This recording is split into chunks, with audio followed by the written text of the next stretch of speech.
રાજકોટના ઉપલેટામાં યુવક પર જીવલેણ હુમલો કરવામાં આવ્યો। 8 શખ્સોના ટોળાએ કર્યો તીક્ષ્ણ હથિયારથી હુમલો। યુવકને માથા, પગ અને હાથના ભાગે ગંભીર ઈજા થઈ। ઈજાગ્રસ્તને તાત્કાલિક હોસ્પિટલ ખસેડવામાં આવ્યા। પોલીસે મારામારી અંગે વધુ તપાસ હાથ ધરી છે।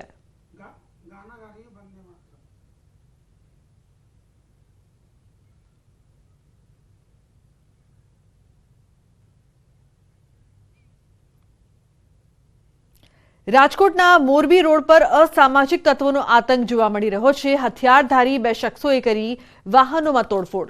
શખ્સોની કરતૂતના વિડીયો સોશિયલ મીડિયામાં વાયરલ થયા છે। પોલીસે વાયરલ વિડીયોના આધારે વધુ તપાસ હાથ ધરી છે।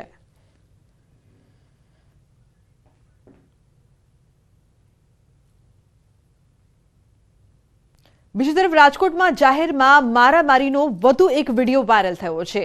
સાધુ વાસવાણી રોડ પર મહિલાએ જાહેર માર્ગ પર અજાણ્યા લોકોએ માર માર્યાનો વિડીયો સામે આવ્યો છે। હુમલો કરનાર યુવક પાસે છરી હોવાનો વિડીયોમાં દાવો કરાયો છે। વાયરલ વિડીયો અંગે પોલીસે તપાસ શરૂ કરી છે। તો વિડીયોમાં જોઈ શકાય છે કે કઈ રીતે હુમલો કરવામાં આવે છે। જાહેરમાં મારામારીનો વધુ એક વિડીયો સામે આવ્યો છે, જેમાં અજાણ્યા લોકોએ મહિલાને માર માર્યો હતો। રાજકોટનો આ વિડીયો છે જે હાલ વાયરલ થઈ રહ્યો છે।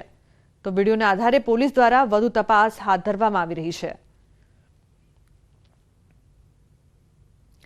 છોટાઉદેપુરના બોડેલીમાં ધોળા દિવસે ફાયરિંગ કરવામાં આવી। ફાયરિંગની ઘટનામાં 8 વર્ષની બાળકીને ઈજા થઈ।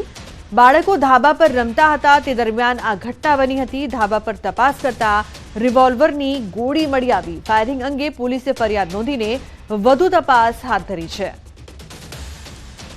તો ધાબા પર તપાસ કરતા સમયે રિવોલ્વરની ગોળી મળી આવી હતી। હવે આ મામલે વધુ તપાસ કરવામાં આવી રહી છે। બોડેલીમાં ફાયરિંગની સમગ્ર ઘટના સામે આવી હતી। ધોળા દિવસે ફાયરિંગ કરવામાં આવી હતી, જેમાં 8 વર્ષની બાળકીને ઈજા થઈ હતી।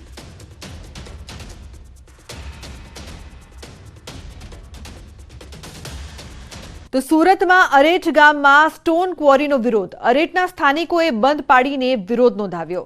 અરેઠના સ્થાનિકોએ રેલી કાઢીને વિરોધ કર્યો। ગામના લોકોએ રેલીમાં કર્યા અનેક સૂત્રોચ્ચાર। વારંવાર બ્લાસ્ટિંગના કારણે ગ્રામજનોમાં રોષ। ગામના ઘરોમાં તિરાડો પડવાની સમસ્યા થઈ રહી છે। ગ્રામજનો એકઠા થઈને આવેદનપત્ર આપતા જોવા મળ્યા। 15 દિવસમાં સ્ટોન ક્વોરી બંધ ન થાય તો આંદોલનની ચીમકી પણ ઉચ્ચારી છે।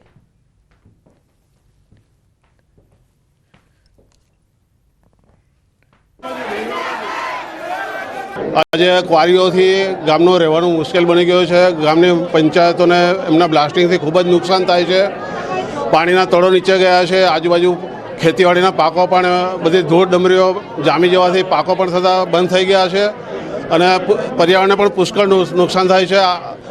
ધૂળની ડમરીઓ એટલી બધી ઉડે છે કે શ્વાસોશ્વાસ દ્વારા આરોગ્યને પણ ખતરો ઊભો થયો છે। જે ક્વોરીની સમસ્યા છે એના ભાગરૂપે અમે આવેદન આપવા માટે આજે આવ્યા છે કે સરકારશ્રીના જે તે નિયમો છે પેશા કાયદાના નિયમ 35 મુજબ આ જે કલેક્ટર કચેરી તરફથી ઉલ્લંઘન કરવામાં આવેલા છે અને સુપ્રીમ કોર્ટના જે જજમેન્ટ છે ગૌચર જમીનની અંદર કોઈ પણ પ્રકારની મંજૂરી આપવાની કોઈ જોગવાઈ નથી। અરેઠ ગ્રામ પંચાયત તરફથી અને ગ્રામજનો તરફથી આવેદનપત્ર દેવામાં આવ્યું છે। એનું કારણ છે કે અરેઠમાં ચાલતી સ્ટોન કુંવારીઓના કારણે અમારે અરેઠ વિસ્તારને આજુબાજુ ગામોને ઘણું નુકસાન થઈ રહ્યું છે। જેવું કે ઘરોમાં તિરાડ પડવી, ઘાસચારાને નુકસાન થવું, ખેતીને નુકસાન થવું, ઢોરને નુકસાન થવું। એથી અમને આ નુકસાનના કારણે ઘણો ખરો અમને કુંવારીના કારણે અમને ઘણું નુકસાન છે। આજ રોજ 15 તારીખના અમે આવેદનપત્ર આપ્યું છે। 1 તારીખ સુધીમાં અમારો નિર્ણય લેવામાં નહીં આવે તો અમે રસ્તા રોકો આંદોલન કરીશું। ગામમાં જે ક્વોરી ચાલે છે એમાં જે બ્લાસ્ટ કરે છે એનાથી અમને જે આંચકા અનુભવાય છે એ બાબતે એ લોકોએ આજરોજ આવેદનપત્ર આપેલું છે અને એમાં જરૂરી કાર્યવાહી કરવા માટે જણાવેલ છે।